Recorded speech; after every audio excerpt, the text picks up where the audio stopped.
5ই August আমার জন্য একটা বিশেষ দিন। এই দিনই আমার আত্মগোপনে যাইতে হয় 2018 সালের 5ই আগস্ট। আল্লাহর কি অসীম কুদরত, ঠিক 6 বছর পরে হাসিনা শাহীর পতন ঘটে সেই একই দিনে। সে দিল্লি পলায়। আজ সেই মহিমান্বিত দিন, যেদিন আমরা বিজয়ী হয়েছিলাম।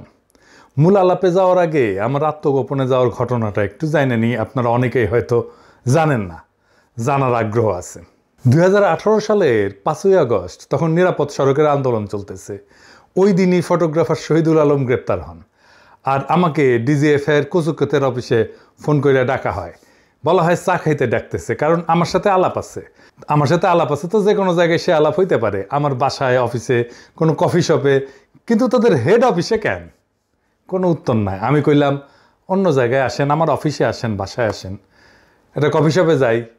ওনারা যাবেন না, আমাদের চাপাচাপি করে ওই সন্ধ্যাতেই যাইতে হবে, ওনাদের অফিসে ঢুকতে হবে আমাদের। তখন আমি অধিকারের সাথে কাজ করি, গুম নিয়া, টর্চার নিয়া, ওই আবরার ভাই, শহীদুল আলম, ওনাদের সাথে গুমের ডকুমেন্টেশন করি। এইভাবে ফোন কইরা ডিজিএফআই ডাকে। আকরামুলকে এইভাবে ডাকছিল। আমি লুকায় পড়ি। পরদিন ডিজিএফআই আমার বাসা অফিস রেড করে। আমার বাসার সামনে পাহারা বসায় 24 ঘন্টা। বাসার লোক বাইরে গেলে তারে ফলো করে। যাই হোক, 5 মাস আমি নানা জায়গায় লুকায় থাকি। এই ছবিটা আমার পরিবারের সাথে শেষ ছবি দেশে। আগের দিন 4 আগস্ট আমার বাবার সাথে আর শেষ দেখা হয় নাই। ওই ছবি তোলার পরে আমার নানার টুপি পড়া মৌলানা বেশে ছবি, দাড়িওয়ালা ছবি দেখেছেন না আপনারা অনেকে? ওই সব সেই টাইমের ছবি। আমার নিয়ে বিখ্যাত পত্রিকা টেলিগ্রাফ স্টোরি করে ওই অগাস্ট মাসে। আমার দুনিয়ার কাছে প্রমিনেন্ট ব্লগার হিসেবে পরিচয় করায় দেয়। ভয়েস অফ আমেরিকা ছাপে, আরও অনেকেই ছাপে। যাই হোক, তারপরে 5 মাস পরে আমি ব্যাংকক হইয়া প্যারিসে আসি। এই আলাপ আর দীর্ঘ করি না। আমি সেই কষ্টের যন্ত্রণার ইতিহাস আপনাদের বলতে চাই না, কিন্তু আমি ভয়াবহ সময় পার করছি। সব কিছু শেষ হয়ে গেছে। আমার বাংলাদেশের সমস্ত ক্যারিয়ার ডুম হয়ে গেছে। বাংলাদেশে একটা ব্যবসা ছিল, খুব ভালো ব্যবসা ছিল, সেটা ধ্বংস হয়ে গেছে। এইখানে চলতে পারি না, অনিশ্চিত ভবিষ্যৎ। কি করব, কোথায় থাকবো, এ বয়সে চাকরি খুঁজে পাবো কিনা জানি না। একের পর এক চাকরির দরখাস্ত করি, ডাকে না। ফার্নিচারের দোকান আছে না, ইকেয়া, আপনারা চেনেন, সেখানে ফর্কলিফট অপারেটরের চাকরিতে অ্যাপ্লাই করেছিলাম, সেখানেও নেয় নাই। বলছে এই চাকরি তুমি করবা না। কত রকম মানুষ কতভাবে সেই চরম ভালনারেবল টাইমে আমার প্রতারণা করছে, তার হিসাব নাই। এর মধ্যে আমার বগুড়ার আর ঢাকার বাসায় নিয়মিত পুলিশ হানা দেয়, একের পর এক মামলা দিতেছে।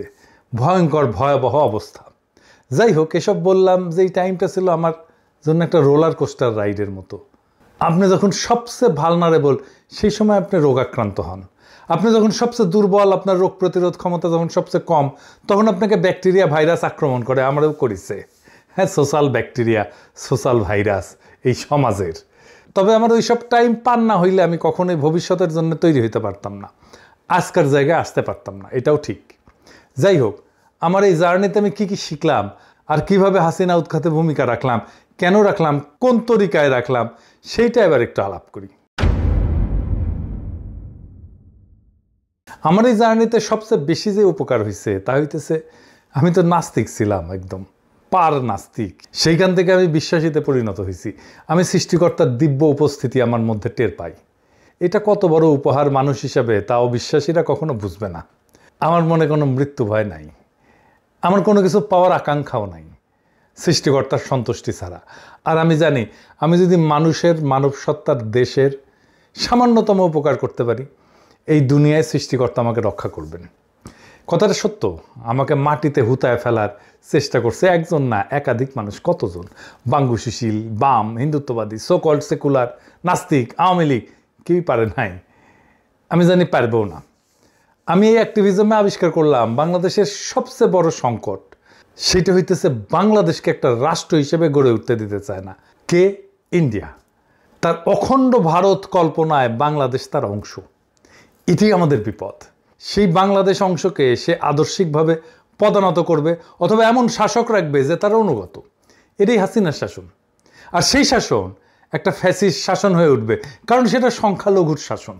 সে হাসিনার শাসন টিকে থাকার প্রধান এবং প্রথম শক্তি তার সো কল্ড লিবারাল সেকুলার প্রগতিশীল শক্তি, যেটা তাকে ঘিরে রাখে।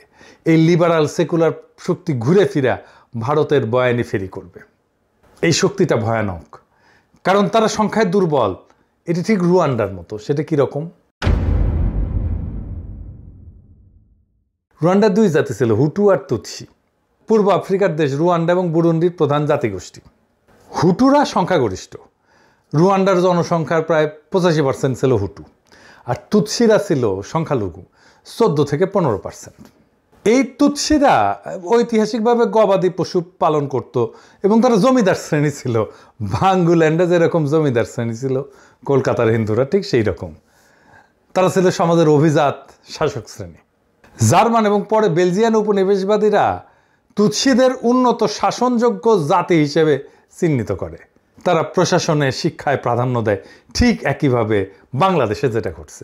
ফলে হুটুরা সংখ্যাগরিষ্ঠ হইয়াও রাজনৈতিক বা অর্থনৈতিকভাবে বঞ্চিত থাকে। বাংলাদেশে একই ঘটনা দেখেন, সেই জমিদার প্রথা, সেই কলকাতার হিন্দুরা, বাংলাদেশের সাধারণ মুসলমানরা হুটু, আর ক্ষমতাসীন প্রগতিশীলরা তুৎসি। এখনও তুৎসিরাই ক্ষমতায়। দুর্বলের শাসন ভয়ঙ্কর হয়, কারণ তারা সবসময় ভয়ে থাকে। এই মনে হয় জয় বাংলা হয়ে গেলাম। এরা নৃশংস হয়, এরা প্রতিশোধ পরায়ণ হয়। আমি যেহেতু এই সিপিবি ঘরানার লোক, তাই আমি আবিষ্কার করলাম যে এই ঘরানা, এই বাঙ্গুল্যান্ডের এই তুৎসি ঘরানা, এটা দুর্বল। শিক্ষা দীক্ষায় দুর্বল, মেধায় দুর্বল, পেশাগত সাফল্যে দুর্বল। এদের বয়ান চুরমার করে দেওয়া সম্ভব। এদের সাথে কেউ ফাইটে যায় নাই। কেন যায় নাই জানেন? যারা যাইতে পারতো তারা যায় নাই। সে ভয় পায় যে তাকে সাম্প্রদায়িক, মৌলবাদী, হিন্দু বিদ্বেষী এগুলো টেকায় দেয় নাকি। সে তার ইসলামী নাম পরিচয় নিয়ে লজ্জিত এবং বিব্রত থাকে। এই কাজটা খুব ইন্ডিয়া ভালোভাবে করছে। গতকালই একজন আমারে বলতেছে যে, আমার পোস্টে এসে, যে ইন্ডিয়া যেইভাবে বাংলাদেশকে দেখাইতে চায়, আপনি সেই দিকে নিয়ে যাইতেছেন বাংলাদেশকে। আপনি আসলে ইন্ডিয়ার উপকার করতেছেন, আপনি বাংলাদেশের শত্রু। ইন্ডিয়া আমারে নিয়ে কি ভাবলো সেটা দিয়ে বাংলাদেশের রাজনীতি নির্ধারিত হবে? বাংলাদেশ কি ইন্ডিয়ার ইচ্ছা অনুযায়ী চলবে? দেখলাম কে একজন কইতেছে, আমার অ্যাক্টিভিজমের ফলে পশ্চিমবঙ্গে বিজেপি জিতবে। পশ্চিমবঙ্গে বিজেপি জিতবে নাকি সিপিএম জিতবে, সেটা নিশ্চিত করা কি আমাদের দায় নাকি রে, নাকি দায়িত্ব? এইগুলাই ইন্ডিয়ান ফুড সোলজারদের কাজ হয়ে ওঠে বাংলাদেশে। এই বাংলাদেশের লিবারাল সেকুলাররা বাংলাদেশের শত্রু। আসলে বাংলাদেশের রাজনীতিতে অবধারিতভাবে ইসলাম থাকবে, ধর্ম হিসাবে, মূল্যবোধ হিসাবে, ভ্যালুজ হিসাবে, জীবনযাপন পদ্ধতি হিসাবে। সেটাই স্বাভাবিক, সেটাই ন্যাচারাল। ইসলাম তো পশ্চিমের এই গ্রেকো রোমান খ্রিস্টান কালচারের চাইতে প্রোগ্রেসিভ, প্রগতিশীল। সেই ন্যারেটিভে বাংলাদেশের রাজনীতি নির্মাণ করতে হবে, তাহলে এটা টেকসই হবে। তাহলেই বাংলাদেশের স্বাধীনতা, সার্বভৌমত্ব রক্ষা পাবে। একমাত্র তাহলেই আমরা অখণ্ড ভারতের রাষ্ট্র কল্পনা ঠেকায় দিতে পারবো। দেখেন একটা এক্সাম্পল দিই।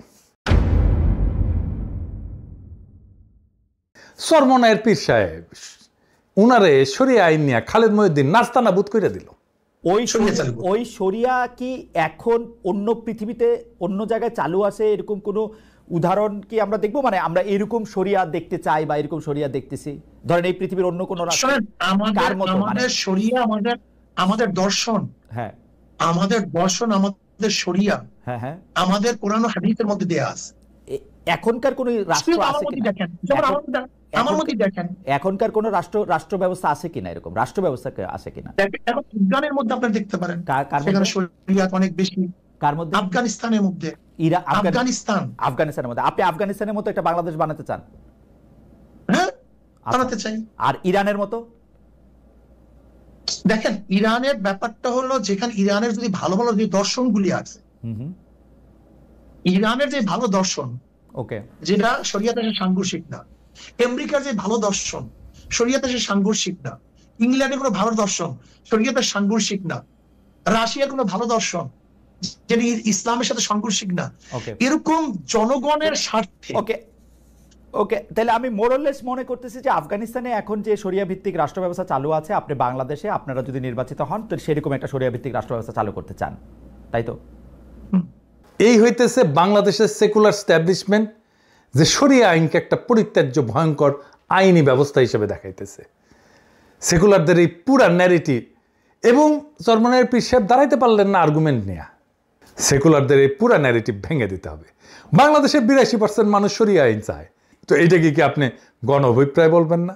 কিন্তু এইটা নিয়ে ইসলামী রাজনীতি যারা করেন তারাও কথা বলতে ভয় পান।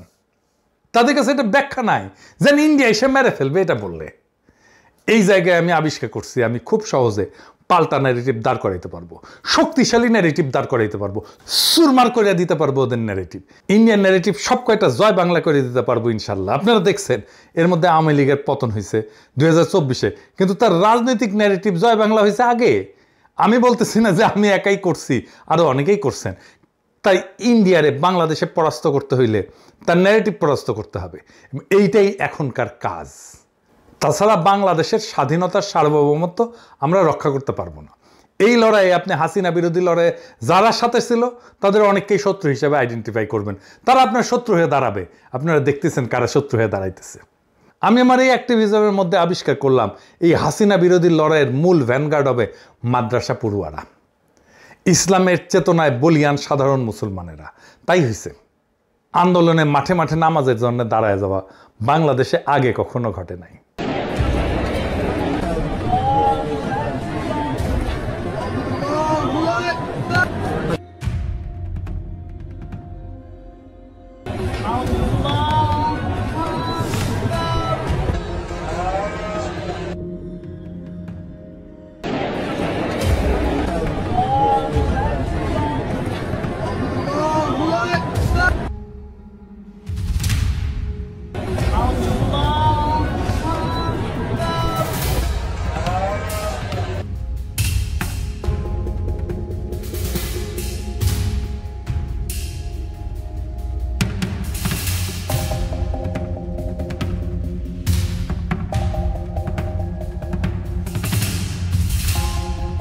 গণভবনের দখল নেওয়ার পরে নামাজে বৈশা অজরে কাঁদছে সবাই।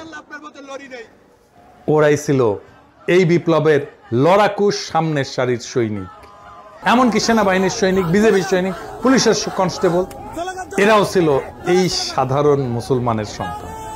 সেই জন্য তাদের বন্দুকের নল আমাদের দিক থেকে ঘুরে গেছিল। বাংলাদেশের এই শক্তি সমাবেশের বিষয়টা মাথায় রাখবেন। এই সময়টা আসবে, আমি জানতাম হাসিনা পালাবে, হাসিনার শাসন টিকবে না। আমি অবিশ্রান্তভাবে এই বয়ান ফেরি করছি, হাসিনা পড়বে, খুব শীঘ্রই পড়বে, সেটাও আমি বলে গেছি। আশার আলো জাগায় রাখছি আর আওয়ামী ন্যারেটিভ ভাঙছি একের পর এক। 5ই আগস্ট শুরুর রাতে আপনাদের সবাই মনে আছে দেশের সমস্ত মুক্তিকামী মানুষ আল্লাহমুখী হয়েছিলেন, তাহাজ্জুদ পড়ছেন, যেটা জাতি হিসেবে অভাবনীয় ঐতিহাসিক ঘটনা। এমনকি যারা তেমন ধর্মকর্ম করতেন না তারাও আল্লাহর সাহায্য কামনা করছেন। এইটা মাথায় রেখেন, এটা একটা গুণগত পরিবর্তন ঘটে গেছে। 2024-এর নির্বাচনের পরে সবাই যখন হতাশ হয়ে হাল ছেড়ে দিল, তখন আমি ভারতীয় পণ্য বয়কট আন্দোলন শুরু করলাম। দাবানলের মতো ছড়ায় গেল সেই আন্দোলন সারা দুনিয়ায়।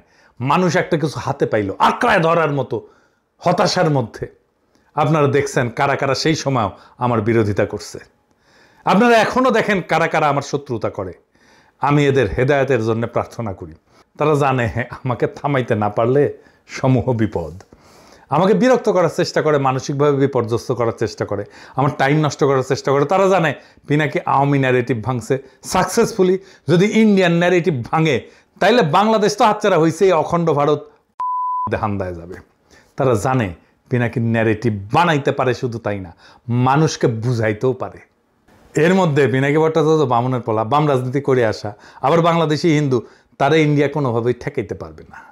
তারা জঙ্গি বইলা, তারা ইসলামপন্থী বইলা, তারা মৌলবাদী বইলা খারিজ করিয়া দিতে পারবে না। তারা মনে করে এটা ঘরের শত্রু বিভীষণ, ইন্ডিয়া সব বয়ান ভাঙ্গা যাবে ইনশাল্লাহ। তাই তারা আমাকে হুতায় দেওয়ার সব চেষ্টা করবে। আপনারা সেটা দেখতেছেন, আরো দেখবেন। কিন্তু আমি বলছি তারা আমার শিখতে পারবে না। হাসিনা পতনের পরে ঠিক 1 বছর হইল, আমরা আগাইছি নাকি পিছাইছি? এই প্রশ্ন অনেকেই করতেছেন, অনেকের মধ্যে হতাশা। আসেন এই ব্যাপারটা একটু বুঝে দেখি। আমাদের লক্ষ্য হচ্ছে বাংলাদেশের ভবিষ্যৎকে সুরক্ষিত করা। বিএনপি, জামাত আর এনসিপি যদি ন্যূনতম কয়েকটা ইস্যুতে একমত হয় তাহলে দেশ রক্ষা পাবে। 1 নম্বর হইতেছে যেই দল ক্ষমতায় যাবে তারা কিভাবে বিরোধী দলের সাথে আচরণ করবে। তারা কি শান্তিপূর্ণভাবে ক্ষমতা হস্তান্তর করবে? তারা কি দমন নিপীড়ন করবে? তারা কি ভোটের ফল মাইনে নেবে? ভোটকে কি প্রভাবিত করবে না? এই প্রশ্নগুলোর উত্তর থাকতে হবে। 2 নাম্বার, বিরোধী দল সরকারের সাথে কিভাবে আচরণ করবে। তারা কি আওয়ামী লীগের মতো 200 দিন হরতাল করবে? 3 নাম্বার, ভারত কি আবার স্পেস দিবে? আবার মাতব্বরি করার জায়গা দেবে, দাদাগিরি করতে দেবে এবং ভারতের অন্যায্য আচরণকে মেনে নেবে। 4 নাম্বার, ইসলাম প্রশ্নটাকে কিভাবে ডিল করবে, সেকুলারদের কায়দায় ডিল করবে। 5 নাম্বার, বাংলাদেশ রাষ্ট্রটাকে যেটা আমরা গড়তে পারিনি সেটাকে কি গড়বে। দেখেন, এইটাকে যদি আমার ভবিষ্যতের পলিটিক্যাল ইকোসিস্টেম হিসেবে কল্পনা করি, সেইখানে দেখেন এই 3 দল এনসিপি, জামাত, বিএনপি এই সমস্ত পয়েন্টে একমত হইতে দ্বিধা করবে না। এবার বলেন তো বিএনপির ভাইরা, আওয়ামী লীগ কি এর কোনোটা মানবে বা মানছে বা মানার ইতিহাস আছে? নাই। তাই যারা আওয়ামী লীগকে ভোটে আনার কথা বলে বা আওয়ামী লীগ নিষিদ্ধের বিরুদ্ধে বলে, তাদের থেকে দূরে থাকবেন, তাদের দিয়ে প্রভাবিত হবেন না, কারণ তারা এই ইকোসিস্টেমটা ভেঙে ফেলবে। দেখাই দিয়ে একজনকে খুব বিএনপি প্রেমী আসছে, তাসনিম খলিল, যে আওয়ামী লীগ নিষিদ্ধের বিরুদ্ধে বলে, আওয়ামী লীগকে নির্বাচনে আনতে চায়। সাবধান থাকবেন এদের ব্যাপারে। আজ 1 বছর পরে হিসাবের খাতা খুললে অনেকেরই মনে হবে আমরা যেই পথ পরিক্রমা শুরু করছিলাম সেই পথের শেষের মঞ্জিলে কি পৌঁছাইছি? যেই মঞ্জিলের উদ্দেশ্যে যাত্রা শুরু করছিলাম সেই মঞ্জিলের ধূসর ছায়ার আহ্বান কি শুনতে পাই? প্রিয় দেশবাসী, একটা রাষ্ট্রের নির্মাণ আর অগ্রযাত্রার পথে শুধু যাত্রা আছে, শেষ নাই। পেছনে যাচ্ছিল, সামনেও তাই। এই পথে তীর্থ নাই, আছে তীর্থযাত্রা। আমরা সবাই সেই তীর্থহীন তীর্থের যাত্রী। কবিতার ভাষায় বলি, আজও তাই এ পথের শেষ নাহি পাই। জীবনের প্রথম প্রভাতে বিনা দ্বন্দ্বে বিনা প্রশ্নে উন্মুক্ত দুহাতে তীর্থপথ মহাদীক্ষা করেছি গ্রহণ। দিবসান্তে আজ যেন মন নাহি ভোলে সেই দীক্ষা তীর্থ নয়, তীর্থপথ আমাদের মনে যেন রয়। ইনকিলাব জিন্দাবাদ।